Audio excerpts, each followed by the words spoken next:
you were one of the first persons who, one of the first people who ran into trouble with the new security measures down in Florida, right? Yeah, I wasn't the first, but it got kind of televised and publicized, and so it was one of the ones that was more noticed. And what exactly happened? Well, I went to Fort Lauderdale Airport. I was flying back to Manchester here, and, well, at least trying to. I randomly got selected for the body scanner, and I opted out because I knew that I had the opportunity to do so, and I wasn't comfortable with somebody seeing me naked.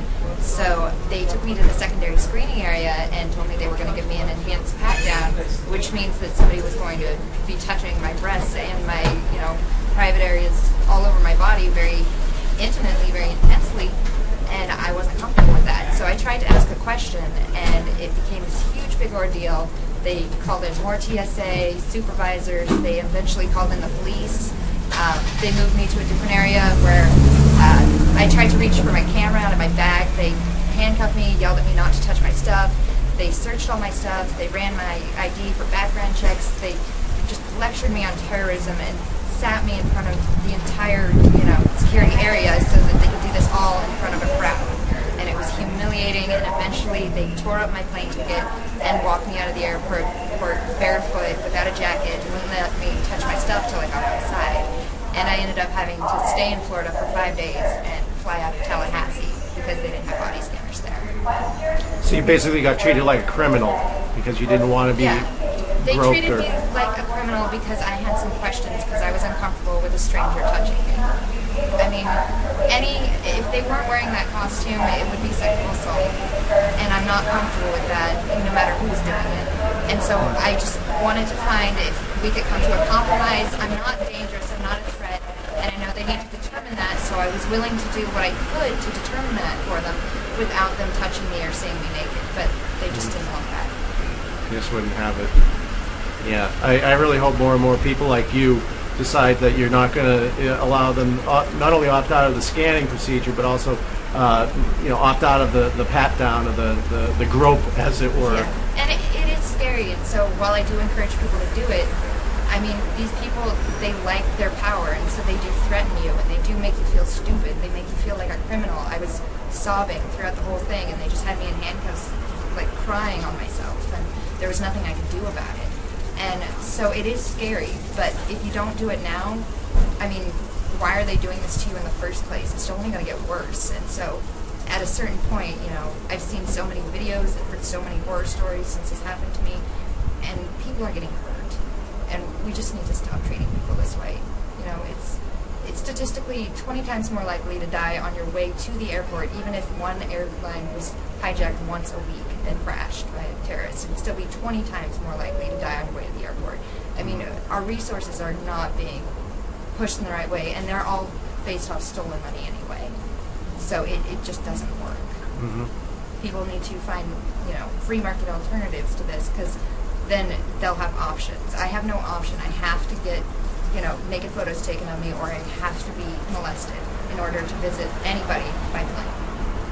And I shouldn't have that option cut off from me just because I'm uncomfortable with the procedures. Right. And that's basically what it is like they're limiting your choice.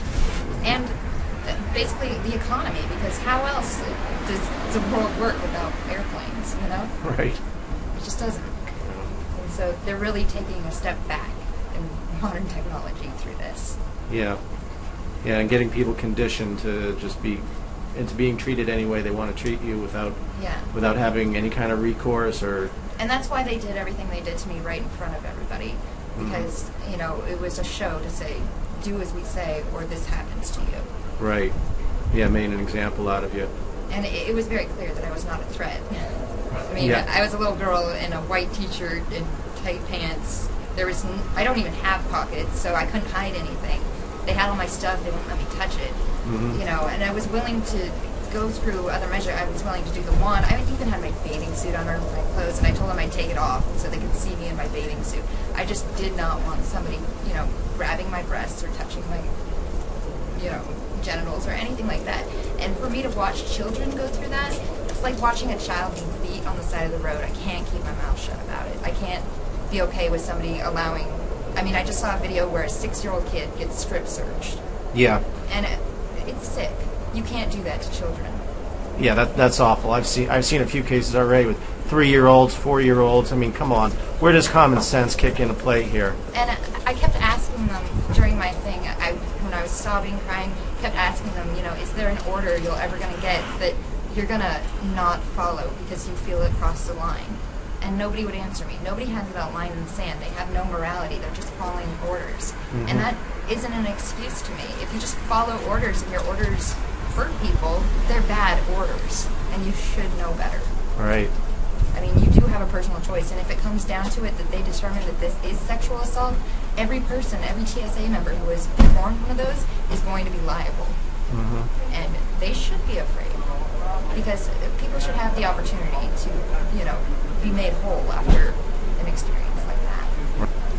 Well, what do you think of the TSA's defense of that? That's saying that sexual assault, there must be sexual intent in order to qualify as sexual assault. Any touch that is unwanted in an area that is determined to be, a private area. Although I don't follow, legislation and everything, all that stuff is so made up anyway. But a person has a right not to be touched in a way that they don't want to be. And these people are strangers. Just because they've got fancy costumes doesn't mean I know them. Doesn't mean I can trust them. I mean, every day you hear a new horror story about some, TSA agent gone rogue or something like that. And it's only a matter of time until you're the person who they go off on, And the statistics are just getting worse and worse and worse. And I never thought it would happen to me, and it did. Right. So it's just one of those things that I don't want to play the odds on that. I'd rather